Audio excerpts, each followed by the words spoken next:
नमस्कार दोस्तों, स्वागत है आप सबको का मेरे इस नए वीडियो पे। और बहुत बहुत धन्यवाद आप सबको का सपोर्ट और जितने भी व्यू करते हैं मेरे इस चैनल को और जितने भी सब्सक्राइबर्स हैं, आप सबको का मोटिवेशन ऐसा ही बने रहे और मैं और आपके लिए वीडियोस लेकर आता रहूं। Thank you so much. और without wasting any more time, let's straight away jump into the topic. और आज का टॉपिक थोड़ा हटके है और इंटरेस्टिंग बनाने की मैं पूरी कोशिश करूँगा। ये टॉपिक है कि हम कैसे हमारे एम्प्लॉयज़ को रिटेन कर सकते हैं, कैसे हम इंश्योर करें कि कुछ ऐसी सुविधाएं जो उनको मिले और वो हमारे साथ या हमारी कंपनी में बहुत ज़्यादा टाइम अपना बिताएं और ज़्यादा से ज़्यादा काम करने की उनकी विलिंगनेस हो और उनकी प्रोडक्टिविटी भी इंक्रीज़ हो। तो वैसे कुछ पॉइंट्स आज हम डिस्कस करेंगे। बहुत ही इम्पोर्टेंट है। ऐसे मैनेजर्स, लीडर्स, सीनियर पोजीशंस में जो भी हैं जिनके अंडर टीम रिपोर्ट करती है, तो उनके लिए बहुत इम्पोर्टेंट है ये जानना कि एक सही टैलेंट को अपने साथ रख के चलना और उनको रिटेन करना, उनको एंगेज रखना कितना ज़रूरी है कंपनी के लिए और कंपनी के प्रॉफिटेबिलिटी के लिए और उनकी पोजीशनिंग के लिए। तो चलिए जानते हैं बिना टाइम वेस्ट किए। पहला पॉइंट है कि फ्लेक्सिबिलिटी रहनी चाहिए। अब फ्लेक्सिबिलिटी ये है, पहले के दिनों में ये सब नहीं था क्योंकि 9 बजे आते थे, 5, साढ़े 5, 6 बजे चले जाते थे।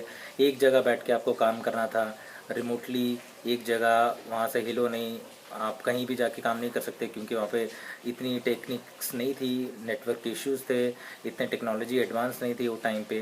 तो जहाँ पे रेस्ट्रिक्शंस आ जाती हैं, जहाँ पे बंदिश आ जाती है, वहाँ पे प्रोडक्टिविटी नहीं रहती। वहाँ पे आपको ऐसा लगता है कि आपके ऊपर कुछ इम्पोज किया जा रहा है, आपके ऊपर ज़बरदस्ती कुछ थोपा जा रहा है और आप काम करना है और कैसे भी करके ये चीज़ों को अपनाना है करके आप काम करते हैं। आप अपने दिल से काम नहीं करते, वो प्रोडक्टिविटी उतनी नहीं आ पाती जितनी आनी चाहिए। तो फ्लेक्सिबिलिटी जब आप देंगे अपने एम्प्लॉयज़ को, तो आप देखेंगे ऑटोमेटिक, पहले तो वो खुश रहेंगे क्योंकि वो मोबाइल है, वो कहीं पे भी जाके काम कर सकते हैं, किसी भी परिस्थिति में काम कर सकते हैं। तो उनके से क्या, इससे वो एक हैप्पी रहेंगे और उनका प्रोडक्टिविटी जो है वो इंक्रीज़ रहेगा। अब दूसरा पॉइंट ये है कि आप एंगेजमेंट लेवल जो होता है एम्प्लॉयज़ का, उसको लेवल अप करिए, उनको इंक्रीज़ करिए। आपको एक स्टैटिस्टिक्स है और एक सर्वे किया गया जिससे मैं बता सकता हूँ कि ऐसे बस 33% एम्प्लॉयज़ होते हैं जो कि सेटिस्फाइड रहते हैं और जो कि फुल्ली एंगेज रहते हैं। बाकी 67% एंगेज नहीं रह पाते हैं, उनको मालूम नहीं रहता है क्या चल रहा है क्या नहीं चल रहा है और वो एट दी एंड छोड़ के चले जाते हैं। तो आपको ऐसा कुछ करना है कि वो फुल्ली एंगेज्ड रहें। ऐसा एक बार में 33%, 100% नहीं हो जाएगा, बट ओबियसली धीरे धीरे आप अगर वो चाह रखेंगे और कुछ प्रोसेसेस जो हैं अगर आप उनको सेट कर देंगे, तो देखिएगा ग्रेजुअली ये लेवल ऑफ एंगेजमेंट वो इंक्रीज़ होगा। 33% कैन बिकम टू 34%। इसमें क्या चाहिए, जो ऑनबोर्डिंग प्रोसेस होती है एम्प्लॉयज़ की, वो थोड़ा क्रिस्प होना चाहिए, वो थोड़ा इफ़ेक्टिव होना चाहिए और थोड़ा टाइम और मनी इन्वेस्टमेंट अगर की जाए सही एम्प्लॉयज़ पे, देखिएगा आपको ज़रूर रिजल्ट्स मिलेगा। तो यही है level up your employee engagement strategy, बहुत इंपॉर्टेंट है। तीसरा है कि जो कॉलेज ग्रेड्स आते हैं उनको कैसे आप एक्साइट करके रखेंगे, क्या करने से वो खुश रहेंगे। तो वैसा एक एनवायरनमेंट क्रिएट करना चाहिए। आपको मालूम है, अकॉर्डिंग टू अ सर्वे 77% जो ऐसे स्टूडेंट्स हैं, जो कॉलेज ग्रेड्स हैं, जो फर्स्ट जॉब अपना ज्वाइन करते हैं, वो 1 साल से पहले ही छोड़ देते हैं क्योंकि उनको कुछ समझ नहीं आता है वो क्या है, वो वर्क एनवायरनमेंट, वो कॉर्पोरेट लाइफस्टाइल क्या है। क्योंकि वो स्ट्रेट अवे कॉलेज से आते हैं, आपकी ऑर्गेनाइजेशन को ट्रस्ट करके आते हैं और आपके साथ अपना करियर देखते हैं, गोल देखते हैं, बट वो नहीं हो पाता है क्योंकि उनको कुछ एक्साइटिंग ही नज़र नहीं आता है वो। तो ऐसा कुछ प्रोग्राम डिज़ाइन करना चाहिए कॉलेज ग्रेड्स के लिए या फ्रेशर्स के लिए स्पेशली, जो एक्सपीरियंस्ड हैं। फाइन, एक ऑर्गेनाइजेशन छोड़ के वो दूसरे ऑर्गेनाइजेशन आए हैं तो उनको एक्सपीरियंस है कि हाँ ऐसा होता है या ऐसा हो सकता है। लेकिन जो फ्रेशर है, जो कॉलेज से है, उनको इतना आइडिया नहीं रहता है कि क्या ऐसा करने से उनको अच्छा लगेगा ये चीज़, क्या ऐसा करने से वो ये ऑर्गेनाइजेशन में लंबे समय तक काम कर पाएँ। चौथा पॉइंट ऐसा है कि जो ऑनबोर्डिंग प्रोसेस है उसको थोड़ा स्ट्रीमलाइन करना चाहिए, थोड़ा एक प्रोसेस जो रहता है ऑनबोर्डिंग का, वो अगर आप अच्छे से कर देंगे तो देखिएगा कि आपके एम्प्लॉयज़ जो पहला कदम रखते हैं, आपका जो पहला स्टेप उनका जो रहता है, क्योंकि first impression is last impression, जो कंपनी में, ऑर्गेनाइजेशन में, फैक्ट्री में, कहीं पे भी जो पहला कदम उनका रहता है वो एक डॉक्यूमेंटेशन का होता है, ऑनबोर्डिंग का होता है, जो सारे एम्प्लॉयज़ को फुलफ़िल करने पड़ते हैं। अगर वो थोड़ा क्रिस्प रहा और स्ट्रेट फॉरवर्ड रहा तो देखिएगा वो हमेशा एकदम खुल के रह सकते हैं और उनका एक फ़र्स्ट इंप्रेशन बन जाएगा कि हाँ, कंपनी बहुत स्ट्रेट फॉरवर्ड है और बहुत सिस्टम प्रोसेस ड्रिवन कंपनी है। तो इससे क्या, आप टैलेंट को और रिटेन करके रख सकते हैं, क्योंकि ऑनबोर्डिंग कभी-कभी इतना क्रिटिकल हो जाता है और इतना पेपर वर्क और इतना ऑनलाइन उसमें एग्ज़ामिनेशंस होते हैं या इतने सारे फॉर्म्स भरने पड़ते हैं, तो इनिशियली ही वो इतना टास्क ओरिएंटेड लगता है और इतना बर्डन लगता है ग्रेड्स को स्पेशली। तो वो सोचते हैं कि ये टाइम में ही अगर इतने सारे प्रोसेसेस हैं तो आगे जाके कैसा रहेगा। तो ये थोड़ा स्ट्रीमलाइन करना पड़ेगा, जो भी हैं जिनकी भी ऐसी प्रोसेसेस हैं, तो अगर वो क्रिस्प हो, सिंपल हो, शॉर्ट हो और स्ट्रेट फॉरवर्ड हो तो बहुत अच्छा रहेगा। नेक्स्ट पॉइंट है, बहुत ही फ्रीक्वेंटली आपको कंस्ट्रक्टिव क्रिटिसिज्म और प्रेज़ करना चाहिए। तो provide frequent constructive criticism and praise. इससे क्या होगा कि एक एम्प्लॉई जो है, जो निर्भर है एक ऑर्गेनाइजेशन पे, और वो स्पेशली उनका एचओडी हुआ या बॉस हुआ, जो लीडर हुआ, जो मेंटर हुआ, जिसको वो बिलीव करता है, जिसको वो रिपोर्ट करता है, उसका ये जिम्मेदारी है कि वो उनको एक प्रेज़ करें जब वो अच्छा काम कर रहे हैं, उनको कंस्ट्रक्टिव फीडबैक दें अगर थोड़ा कुछ काम बुरा हुआ, या उनको एक ऐसा एक रूम में ले जाके पर्सनल कोचिंग दें, क्योंकि अगर सबके सामने क्रिटिसाइज़ कर दिया तो एक एम्बैरेसमेंट फील होता है।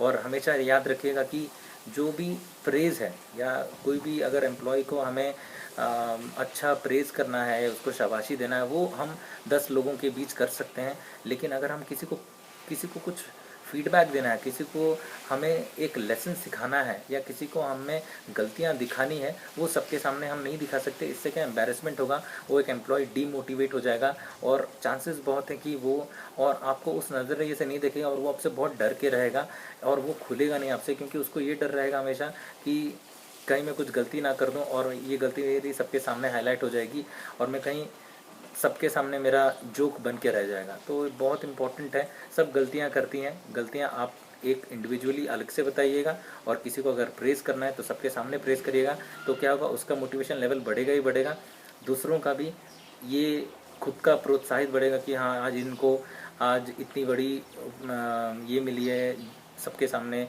सीईओ के सामने अवार्ड मिला है इसके अच्छे काम के लिए, इनको इतना अच्छा प्रेज़ किया गया है, उनमें एक वो मोटिवेशन आ जाएगा कि अबे हम अच्छा करना है, हमको भी कुछ ऐसा करना है ताकि हम भी ऐसा नोटिस हो पाएँ। तो वो बहुत ज़रूरी है। अब नेक्स्ट ऐसा इंपॉर्टेंट पॉइंट है, बहुत जन इसलिए छोड़ के चले जाते हैं या इसलिए आपके कंपनी के साथ नहीं रहते हैं क्योंकि हम बहुत ओल्ड स्कूल टेक्नोलॉजी यूज़ कर रहे हैं। तो बहुत इंपॉर्टेंट है सारे कंपनीज और ऑर्गेनाइजेशन को कि अपना टेक्नोलॉजी को एडवांस रखें, नए टूल्स लेके आएँ जो एम्प्लॉयज़ को बेनिफिट करे कि हाँ, हमारे पास ये गोल्स हैं, हमारे पास ये सारे टूल्स अवेलेबल हैं, नई टेक्नोलॉजी अवेलेबल है, जिसके दम पर हम अपना काम कर सकते हैं और हम इफ़ेक्टिव हो सकते हैं और प्रोडक्टिव हो सकते हैं। तो स्पेशली जो न्यू ग्रेड्स आते हैं, जो न्यू फ्रेशर्स आते हैं, उनके लिए बहुत इंपॉर्टेंट है, क्योंकि वो कॉलेज से डायरेक्ट आते हैं कंपनीज़ में। वो उनकी लाइफस्टाइल जब तक कि वो कॉलेज में थे वो अलग है, और जो एक्सपीरियंस है वो कुछ हद तक समझ सकते हैं कि हाँ, ये शायद कंपनी का ये है कि हम यही यूज़ कर सकते हैं, यही टेक्नोलॉजी यूज़ कर सकते हैं, बट ये उनकी समझ नहीं आता। और अगर आपको सही टैलेंट चाहिए तो वो ओब्वियसली यंग होंगे, young generation you can only get from colleges, और उनको सेटिस्फाई करने के लिए और उनको नया टैलेंट और नया रॉ टैलेंट अपने कंपनी में एब्जॉर्ब कराने के लिए और उनसे प्रोडक्टिविटी दिलवाने के लिए आपको नया टेक्नोलॉजी रहना बहुत ज़रूरी है। नेक्स्ट पॉइंट मूव ऑन करते हैं, इसमें है eliminate unnecessary barriers in work place. अब जो दूसरा पॉइंट से रिलेटेड ही है, ये सारे एक बैरियर्स होता है एक एम्प्लॉय के लिए, जैसे टेक्नोलॉजी नहीं होना और बहुत सारे अप्रूवल्स लेना, उनको वो फ्लेक्सिबिलिटी नहीं रहना। तो ये सारे क्या है, बैरियर्स हैं। अगर एक एम्प्लॉय को उतना फ्रीडम नहीं दिया जाता जितना उसको मिलना चाहिए, तो वो उसके लिए बैरियर है। और वो क्या, वो खुलता नहीं है, उसको लगता है मैं जो काम करने आया हूँ वो काम करके चला जाऊँगा तो ठीक है। क्योंकि अगर वो कुछ और इनिशिएटिव्स लेता है, उसके में बहुत सारे बैरियर्स आते हैं, उसको समझ नहीं आता वो अप्रूव होगा नहीं होगा, या उसका आइडिया राइट है या रॉन्ग है। तो बहुत सारी ऐसी खमियां नज़र आ जाती हैं अगर हम हर चीज़ में एक रेस्ट्रिक्शंस लगा लेते हैं एम्प्लॉयज़ के ऊपर। तो वो सब ध्यान में रखना पड़ेगा अगर हमको सही टैलेंट रिटेन करना है। और अगर नहीं तो फिर वैसे कंटिन्यू कर सकते हैं, आपके पास राइट टैलेंट नहीं रहेगा। उसके बाद नेक्स्ट ऐसा पॉइंट है कि offer employees opportunities for development and continuing there education. आपको एम्प्लॉयज़ को ऐसे अपॉर्चुनिटीज़ ऑफ़र करने चाहिए विद इन द ऑर्गेनाइजेशन जो उनकी डेवलपमेंट देखें। और अगर ज़रूरत है उस एम्प्लॉई को कि फ़र्दर वो कुछ एक्स्ट्रा कोर्स कर पाए, कुछ ऐसा स्टडीज़ कर पाए जिसको कंपनी ऑफ़र कर रही है डिस्काउंटेड रेट पे या ईएमआईज़ पे, जो कंपनी उनको बोल रही है हाँ आप ये कोर्स करिए, आपको आगे जाने में मदद होगी और आपके प्रमोशंस में हेल्प होंगे, आपका फ्यूचर में ग्रोथ होगा। ये एक नया सब्जेक्ट है या नया लैंग्वेज है कंप्यूटर का, जो आपको खुद कंपनी बोल के करवाती है एम्प्लॉय से, न्यू ग्रेड से। तो बहुत इंपॉर्टेंट है ये सब। उसके बाद ऐसे चैनल्स आप एंगेज करके रखिएगा जिससे एम्प्लॉय का फीडबैक आप ले सकते हैं हमेशा। और ये बहुत ज़रूरी है क्योंकि अगर फीडबैक नहीं मिलता है तो हम जान नहीं पाएंगे कि कहाँ पे हम लैग कर रहे हैं और क्या हमें और सुधारना है। और तो एक क्वार्टरली या half yearly employee engagement channels बहुत इंपॉर्टेंट है, एम्प्लॉय का फीडबैक्स लेना बहुत इंपॉर्टेंट है। उसके बाद नर्चर करिए अपने एम्प्लॉयज़ को। और बहुत इम्पोर्टेंट है उनका ध्यान रखना, क्योंकि if they are happy ultimately you are happy and you all together can reach towards the common goal of the company. तो उनको नर्चर करना, उनको मोटिवेट करना, उनको प्रोत्साहित करना, उनका गोल्स को अपने गोल समझिए। जैसे मैं बोला हूँ ये सारे एक ही चीज़ पे निर्भर करते हैं कि हाउ फ्रीक्वेंटली आप उनसे इंटरेक्ट करते हैं। एक फ्रेशर के लिए बहुत इम्पोर्टेंट है कि हर 3 महीने में उनसे पूछा जाए कि और क्या ऐसा उनको लगता है कि हम में कमियां हैं, या कैसे सीनियर्स और इफ़ेक्टिव हो सकते हैं उनको ट्रेन करने में, और कैसे एक एचओडी लीड कर सकता है एज एन एग्ज़ाम्पल। क्या क्या उनको लगता है कि ऐसा होने से हमारा डिपार्टमेंट अच्छा हो सकता है। उनसे आइडियाज़ लीजिए, उनसे उनको टीम डिसीजंस में इन्वॉल्व करिए, उनके आइडियाज़ को इम्प्लीमेंट करिए, क्योंकि उनके रॉ आइडियाज़ हैं, उनके फ्रेश आइडियाज़ हैं और वो ज़रूर काम करेंगे। तो अगर आप उनको ये दिखाएंगे कि their ideas and thoughts are valuable और उनका कंपनी में एक जगह है and they're being noticeable of what they are doing and the reason why they are hired, तो उनको एक सेंस ऑफ रिस्पॉन्सिबिलिटी मिलेगी। और ये सिर्फ प्रोडक्टिविटी तो नहीं, एज ए इंडिविजुअल वो ग्रो करेंगे। और ऐसा होने से वो क्या होगा, रिटेन करने की जो एक कंपनी की क्षमता होती है वो दूसरों के ऊपर भी बहुत इफ़ेक्ट डालती है, क्योंकि उनको ऐसा लगता है कि देखिए कंपनी ने ज़रूर ऐसा कुछ किया है उस इंडिविजुअल के लिए कि वो उन्होंने उनको जाने से रोक लिया।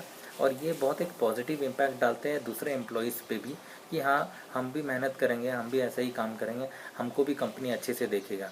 तो इसीलिए रिटेंशन और retaining of the employees in a company is a very skillful art, I must say।